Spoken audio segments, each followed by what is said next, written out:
truthfully, God picked me out. That mean I'm chosen. Heart like Humpty on that ground. Oh, I was so broken. Now I'm back in motion. Thank God he got Before we me start this sober. interview, I want to give y'all an interview on me and who I am. My name is Rich Forever Rich. I grew up on the north side of Minneapolis. I ain't always been who I am now, you know? I did a couple prison bids. I went through the street life. I was addicted to drugs. More so like the person who I'm interviewing right now, I was a lot like him growing up, and this is a big reason why I chose to interview him today, because I feel like our lives are very similar. I grew up just like him, went through the exact same things he did, grew up in almost kind of the same household he did. Like, in a way, we're really like brothers, but we're really not at the same time. But you just have to sit and listen to get an understanding of what I mean by that, man. I don't know. Over time, life was just lifing for me, and Christ came about. When Christ came into my life, everything changed. Not just externally, but internally. My spirit changed. My mind changed. My body changed. My heart changed. I can love now. I got forgiveness on my heart now for all the people who I used to hate. You know, I see life differently. I understand that everything in my life ain't what it's meant for your life. Everything that I see around me ain't what it's caked up to be, man. Perception is not reality. People look at me and see that I'm a robber, see that I'm a killer, see that I'm a drug dealer, but the whole time I'm a man of God. I am a child of God. You know, I see my brothers, I approach my people as brothers and sisters of Christ, of nothing less. But people treat me different because of my appearance, which is understandable, and this is why I treat people accordingly to how they treat me. Because in the word says, give respect and treat others unto how you want them to treat you, which I will continue to do for the rest of my life. And I just appreciate y'all for coming and taking the time out y'all day to sit with me on this interview with threeo. Nice to meet y'all on threeo. I grew up in the north side of Minneapolis, man. I'm 25 years old. Couple of places that y'all probably know about my city, man. We got the Mall of America, you know, Prince from there.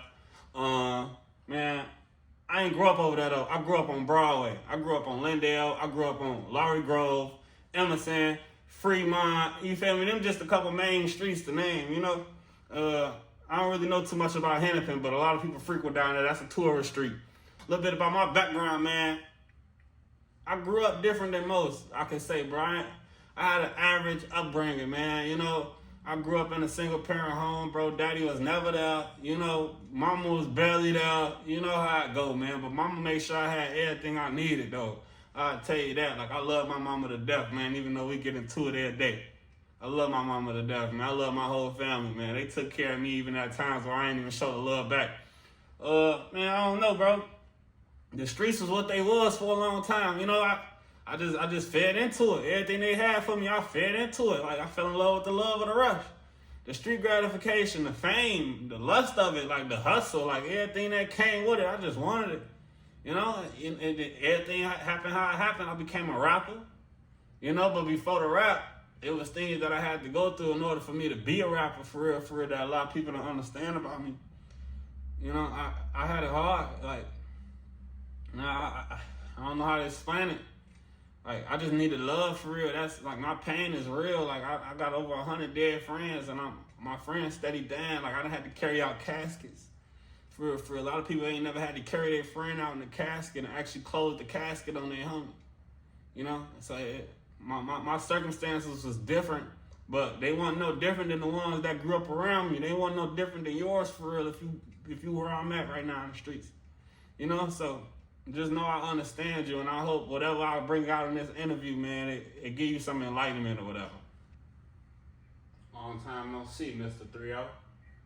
I want to do this interview as raw and pure as possible. When I ask you these questions, don't hold nothing back. Nothing. Talking about long time no see. It couldn't have been that long. You still know how to reach me. I really don't even want to be here right now, bro. You got me in this open public area, bro. You know? But it is what it is. I'm going to give you what you want. Go ahead and ask your questions. Be honest.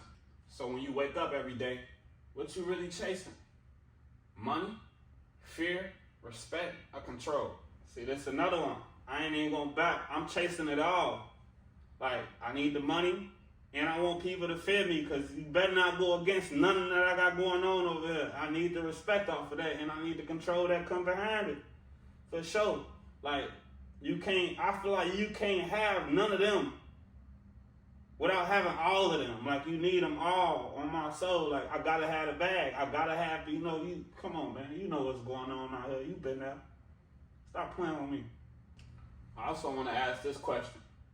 What do you tell yourself to justify the crimes, the drugs, the violence? I ain't even gonna lie. Like, it depends on what it is. Like, if I'm robbing you off rip, it's because I need it. I might not even need it more than you do for real, but in my head, I need it. If it's a give back situation, off rip, I'm thinking that I'm your karma. You feel me? So who better who better to do it than me? Because I'm going to do it the worst way. You can't just run around thinking you can't be knocked down. Goliath thought the same thing to David. Tap that nugget. The drugs, my justification, you feel me? I got dead homies. I'm seeing my homies and them get popped, get shot. There's blood all on the streets. You feel me? I'm seeing all this. And then not only am I seeing it, but it's what I'm doing as well. So it's like, I don't want to go to sleep thinking about all this, bro. My dreams haunt me, bro. Like, for real, for real. Like, I go to sleep with this under my pillow every night.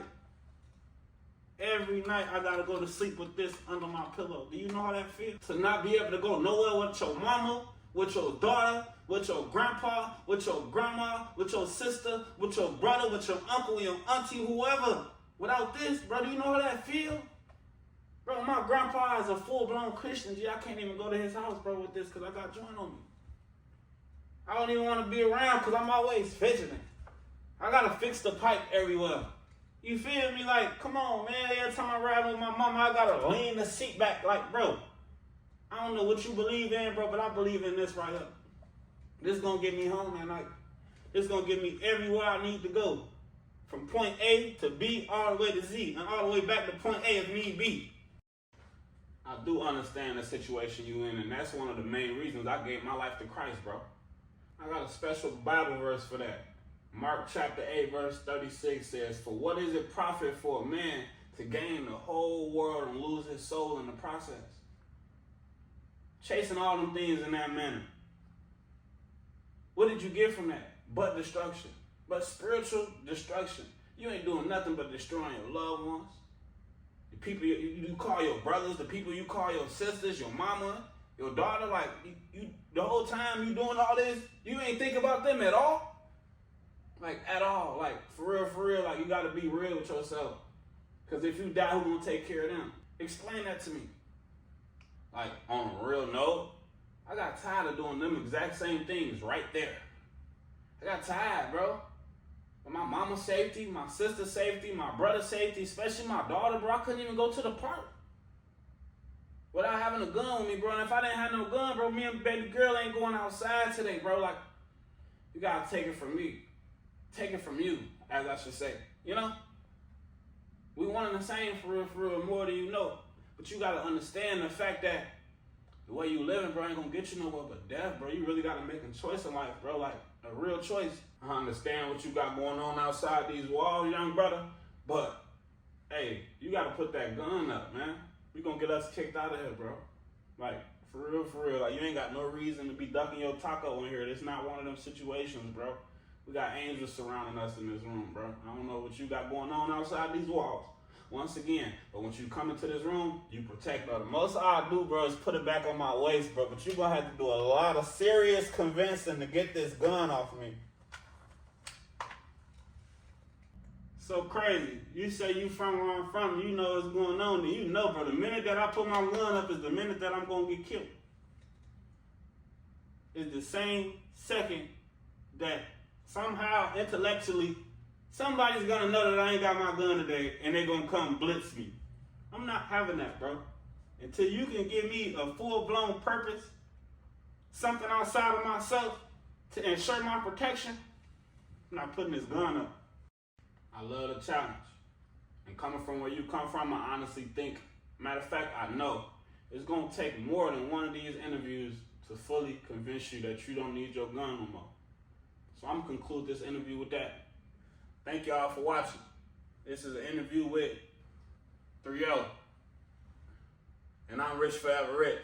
And I just appreciate y'all for viewing us giving us the time out y'all day. I hope this message, anything that came from this, I hope it resonated in your heart, your mind, your body, and your spirit. God bless y'all. Truthfully, God picked me out.